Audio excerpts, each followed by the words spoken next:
One of our pals is on the line here. Dom. Good morning. Good morning, Dom. Oh, Dom. Hi, Dom. What a fun thing to follow.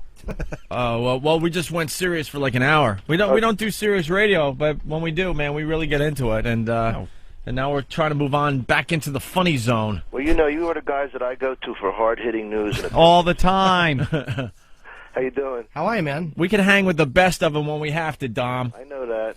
You know, the media likes to just call us shock jocks, but there's so much more to this program. You're baby Right. Cronkites, that's what you are. Yes. I was watching this amateur lesbian video. I was thinking, what do these girls have to do to turn pro? They're so good. They got so much. I don't get it. I mean, they can't get a break. That's a great observation. Amateur. Yeah, you got to hang out in the minors for a while, hoping someone notices you. Some kind of scout, right? Yeah, I know. There was one other video called Tongue to Ass, and I'm looking at this, and, real porn chicks look at these girls going, that ain't me. Big hairy ass in her face. Anyway. Not into that. I hope I changed the mood a little. Yeah, just a tad. Definitely. It's hotter. I'm coming in to do bananas In Hasbrook Heights, on New Jersey. Saturday. Yeah, it's funny. It's like, I love the club, but, the name kind of withdraws your dignity. Yeah, hey, bananas. how you doing? Yeah, I saw you on that. Hey, what are you doing this week? I'm at Bananas. Oh, see you later, man. Yeah. Keep up the good work. And I love the club. I love the club. I do that one, but it's like the worst backdrop is you're in front of a black stage with fucking bananas hanging behind you. With the plastic banana and that chimp. Yeah, there's a chimp. Are you kidding? No. No. And the theme song is the worst theme song in comedy. It's like, we have no bananas. Oh, my God, yeah. Oh, no. It's an awful theme song. But I love the people who own it. Harleen, yeah. Yeah. Harlan and Arlene Jameson. They were born old Jews. Eventually, they won't even have words. They'll just be, oi, schmigel. Why are you only doing Saturday the 18th? I'm doing a corporate thing on Friday. Oh, look at you with the What- corporate I'm too big gigs. to do Fridays. What company? I don't know. Oh. I just get taken in a car like some joke monkey, and I fucking do it for an hour, and that's it. You gotta be clean? I hope not. Do you like the corporate gigs? No. No, huh? I don't like them because, then they didn't come to see you. You're at their mercy, which I hate, and then they give you that shit. Hey, mention the boss's wife. Right. And then you don't know whether you're going to have somebody crying or laughing.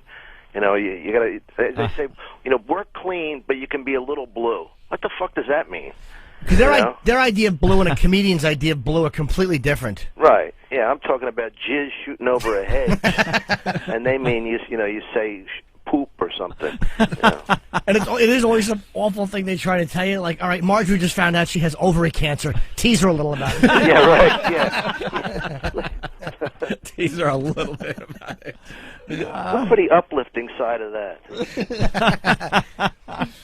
The fact that I said I'm 36 and I didn't say ovarian cancer, I said ovary cancer. Like Ovary cancer. You know what, though? Like It's- a dummy. the line's You know so what? strong, who cares? That's right. I didn't even pick it up. That's how bright I Yeah. am. When the line's strong, it just doesn't matter if it's not grammatically correct. It works. It works. Are you doing the Montreal Comedy Festival again, Dom? No, are you guys going up?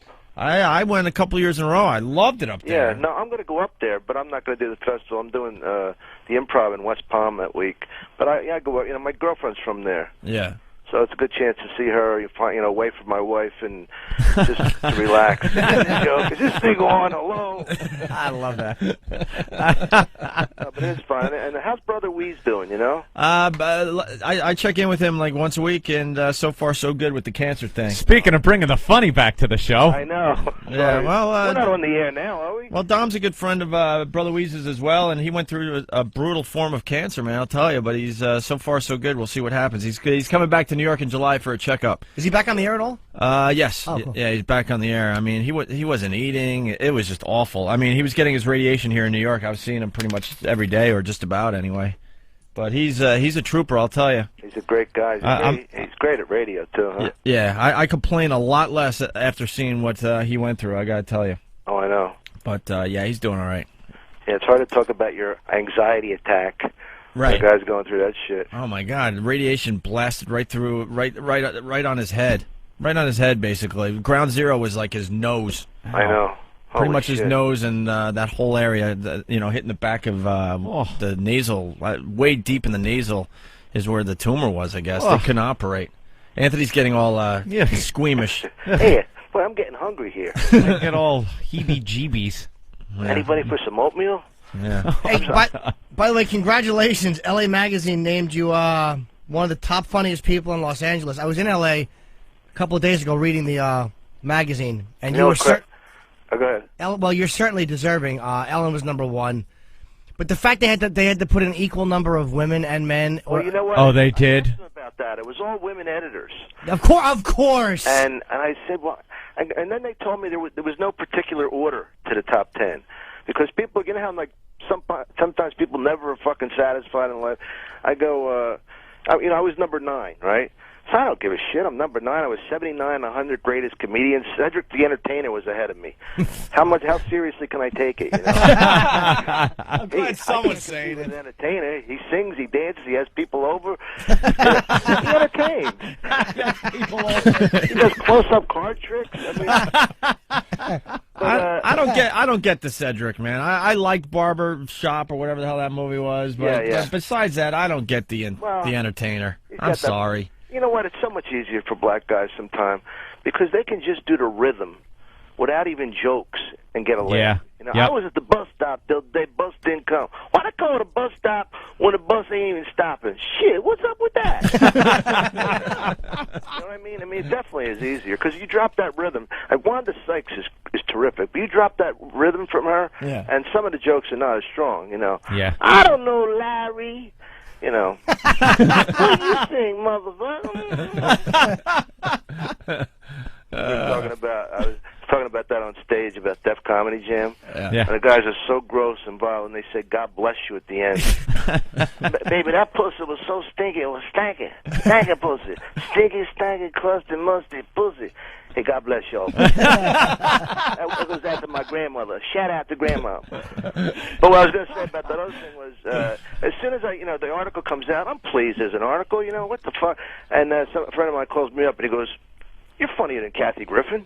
She beat you too? Oh, but boy. that's the fun, but I mean, that's the thing they looked at. Look at us. Look, we're not, talking about how you were, in the top 10. We have to rag you on who beat you. Something negative. But it's not in any order. Yeah, I would do the Tonight Show, and they go, "Oh, that was a great job, but how come Carson didn't ask you for the panel?"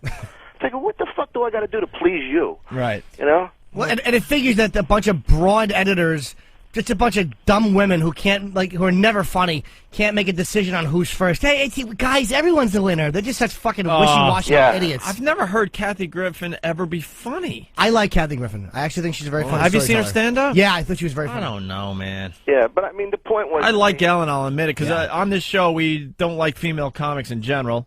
Every once in a while we get one that makes us laugh, but well, yeah, the funniest ones are usually the lesbians. Yeah. I think one of the things that cracked me up about the top 100 was, listen, number 99 was Janine Garofalo, and number 100 was Gallagher. So how can you take it seriously? Like, talk about a contrast. One of them's crushing watermelons, the other one never got a fucking laugh in her life. Wait, yeah, see, even the women editors know that Janine Garofalo isn't funny, but they threw her a bone. Like, all right, we'll give her 99. Wait, didn't right she above beat the guy Dice? that smashes watermelon. Andrew was like 94. Yeah, she he was did in the beat top Dice one, or yeah. something. Oh. It's just sickening. Oh, no, he beat her. He just beat her, I think. He might have been number 98 or something. Wait, and this is L.A. Comics? Dice? No, that was the top 100. No, the top 100 Comedy Central. Comedy Central. Oh, that's right. All right. We all take right, comedy right. and remove the edge. Yeah, right. But the thing about it is they had like 10 Comedy Central people on there that were never really that good, It's like, I mean, it's why people can't take it seriously. I did the thing, and I was one of the hosts with Judy Gold, Greg Giraldi, and Mario Joyner, right? So none of them are on the 100.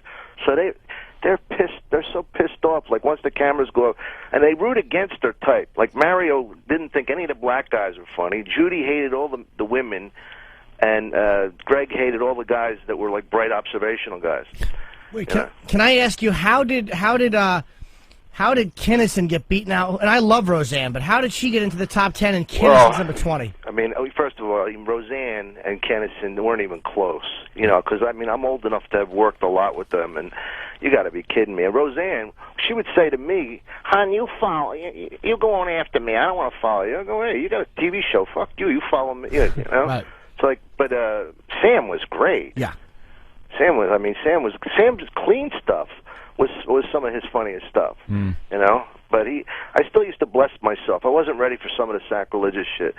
You know what I mean? You had to bless yourself before going up on the... No, just when he would be saying certain things. Oh, really? It was amazing how it affected me psychologically, because I never wanted to be like a wuss about anything, but like some of that thing, because I like to hedge my bets, you know, with God and everything. I'm thinking, I want to believe just in case, like an insurance policy, you know? Yeah. Right. I don't want to mess with him too much. Yeah, Sam was pretty hardcore, man, with some of those jokes. Oof. Well, he was a preacher. Yeah. You know? Yeah. And he was riveting on stage because... he had a rhythm that I just loved. Yeah, and I see these guys ripping him off now, like with the screaming and all, but it ain't the same, you know, because he did it. That's what's so hard about, like, doing stand-up now. It's like, you know, the observations, it better be about yourself, because if you start going into certain things, you know, if you're going to do an airplane joke, it better be brilliant. Yeah. You know? Enough with the airplane jokes. Hey, Dom, being an L.A. comic, you've obviously done the Comedy Store many, many times. You think that place is haunted? I'm obsessed with that Without whole a story. doubt. Really? 100% haunted. What, and you don't believe in ghosts, do you? No, I'm scared crapless of them. But do you I believe tend in not to believe in them, but I'm one of those guys that I don't believe in them, but please, if they do exist, don't come around because you'll kill me. Oh, I could feel it, man. The Comedy Store is just such a creepy place when you go, you know, backstage or whatever you want to call it, in the kitchen area, and then that room that has the chandelier. During my hiatus, I spent a lot of time out in L.A. I was hanging out with Dice a few times, just shooting the shit in that room with the chandelier. And I'm not going to, you know, I didn't see anything, but you just get creeped out when you're in that place. Mm-hmm. Yeah, well, no, it's definitely haunted, and I remember when I first went there, I hate being in there alone, like late at night. Just explain for the rest of the country, Dom, this place used to be like a... It used to be Ciro's. It Yeah. was Ciro's. It was a nightclub, and there were murders committed there. Yeah. Oh, there were murders there. Yeah, and there was it was like a lot of gangsters hung out there, and who's who of Hollywood at the time. This is going back to, what, the 30s and the 40s or something? Well, not only were there murders there, but there was also a guy who, when they were on strike, the comics were on strike in the late 70s, and this is a smart guy. He jumped off the Hyatt, trying to hit the Comedy Store with his body. Which everyone knows it's impossible. Come on, guy. Yeah, it's not an easy jump. We've stayed at the Hyatt. From the roof, it looks like you can make it, but you know, you fall a lot faster. And I have been on that roof trying to figure it out, you know, the physics of it, because it's right next to the Comedy Store, and there's a parking lot in between, basically. And I'm like, you can't do that. Get a nice full roof running start. But you know what's the saddest thing? I don't even remember his name. And this guy's got to be thinking if he's in heaven or hell, or what the fuck do I got to do for people to remember my name? More than jump off the Hyatt. After the strike, apparently he couldn't get work, or Mitzi wouldn't work him or something, right? Yeah, that was it. So did you know this guy at all personally? No, it was before I went out there. I was out. I didn't go out to L.A. till like '85. Yeah. Yeah, this guy just, I mean, it's creepy to think. I mean, how many stories is that Hyatt? 20. At least 20, right? Yeah, at least. Hey, Dom. Oh, go ahead. Wait, go back to the Comedy Store being haunted before we move on. It's 100% haunted. There's no doubt in my mind. I felt things. I felt like a coldness in there, like almost like a cold breeze, with no windows open or anything. And I just keep walking, and I kind of like just, ooh, you know, like I'm telling you, you could almost feel something pulling at you. Sometimes I heard stories. I think I heard a story when Sam was on, and I guess he was saying something kind of like evil or demonic, and somebody was like down the basement or something, and they heard like this, you know, whatever going, he's here, you know. Like that's kind of creepy. Ooh. Yeah, Kinnison and Dice, when they used to get along, they used to like perform seances and try to go down the basement and do all sorts. Yeah, Dice told me some pretty interesting the stories. basement's not a fun I don't place. remember when. And one time, like him and Kinnison, I guess, ran out of the joint. They were scared shitless. Could have been. Well, Dice doesn't do drugs, but it could have been the drugs Kinnison was on. No, I heard like this Vietnam vet, this guy Blake Clark, and he wasn't afraid of anything, and he got spooked out. He was closing it. Like you always hear the story when it's the guy like putting the chains on at the end of the night. Yeah. You know, but I don't even. That must have been long ago when Dice and Sam were. Oh, a long time ago, yeah. Because then they became enemies, obviously. But that place in general is just really dark, creepy. No, it is. The light bulbs are barely light enough where you can see the hand in front of your face. And then you go to the bathroom, it's all black tile, very shiny, and the lights are very dim in there. Well, I went to the bathroom You once. remember? And, Delbert Grady came up to me because I had gotten some avocado on my jacket. And me and him were talking for a while, and he had some really scary stories about his wife and 2 daughters. He had some good advice for you, didn't he? Yeah. But I remember walking up to the urinal going, don't even look at the top. I remember you go through this because you've heard the stories and like just look straight ahead at the urinal. Don't look at these shiny black tiles. Because you'll see things in there. You will. Well, it's definitely got a bad vibe in that sense. I mean, I do stand up like in the original room a lot, and I know Joe Rogan likes that room. But in the main room, I think, is where Ciro's was more, and that's where I feel it more, and like in the back of the main room. Wait, which one is the main room? The big room, like the 400-seater, 400 or 500-seater. I've been in there once. I've never performed in there. You feel it in the back of there, like behind the stage, or behind where the audience is? Yeah, behind the stage. Behind the stage is where I really feel it. I don't know, and supposedly one of the murders was taking place like in a big safe upstairs at the time. This is the rumors I heard. I mean, it's so weird because you see like these old pictures like Jerry Lewis and Dean Martin. It was like this real like nightclub in the 50s, I guess. Yeah. And I don't know how it became the store, but that was a good move by Sammy Shore in the divorce. Sammy was the owner, and he gave this comedy club to his wife Mitzi, and she ends up making like millions of dollars out of it. You know, like he was just throwing it away. You know. Yeah. These are Paulie's parents. I don't know if you heard of Paulie Shore, but I'm not a laugher. You gotta see this kid perform. I mean, he's so original and just. I mean, he's gonna be somebody someday. He is. He's gonna.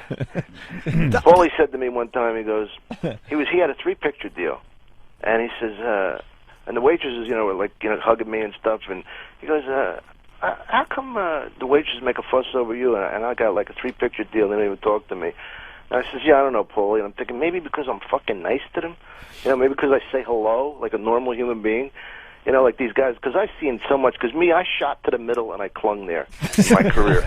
So I've seen guys come up and go down, you know what I mean? And Paulie was one of them. Yeah. Remember Ralph Harris? Yes. Ralph Harris was one of those guys. He was, hey, Don Irerra, I'm in Philly, you're my man, and Idol. He gets a series, and he comes in the Laugh Factory, and he goes, hey, how you doing, man?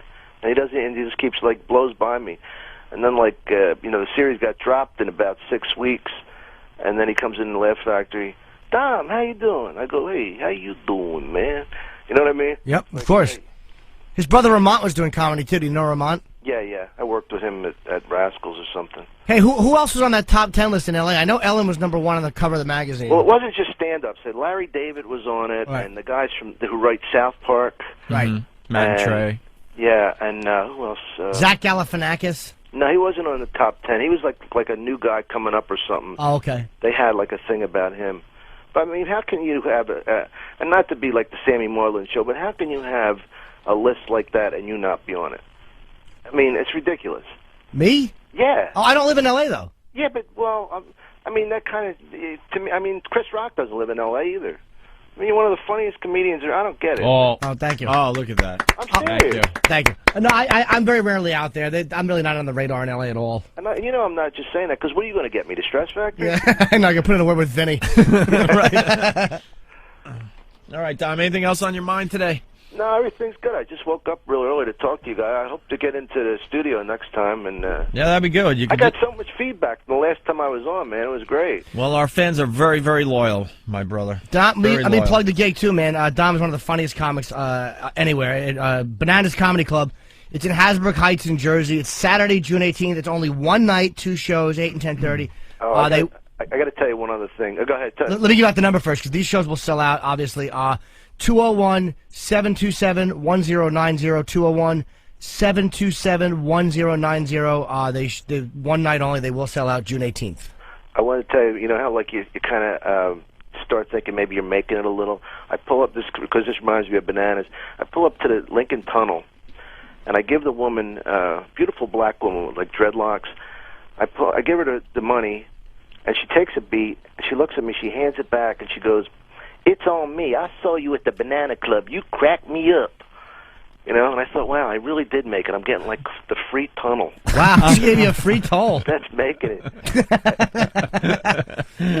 Does anybody else see the irony in what she looked like and what club she saw him at? Yeah, right. What? I just... Very nice. All right, Dom, next time you come in and hang for the whole morning, that would be great. I look forward to it. Thanks. We'd love to have you. All right, see you, man. There he goes, Dom Irerra. They're doing a reality show at the Comedy Store, right? Are they? Minding the Store. It's yeah. It's going to be Paulie running. Guess he's running it now. Yeah, his mom was sick, I think. Yeah, his mom's sick, so he's running it, and he's going to bring cameras in, and now you're going to see comics like vying for airtime on that show.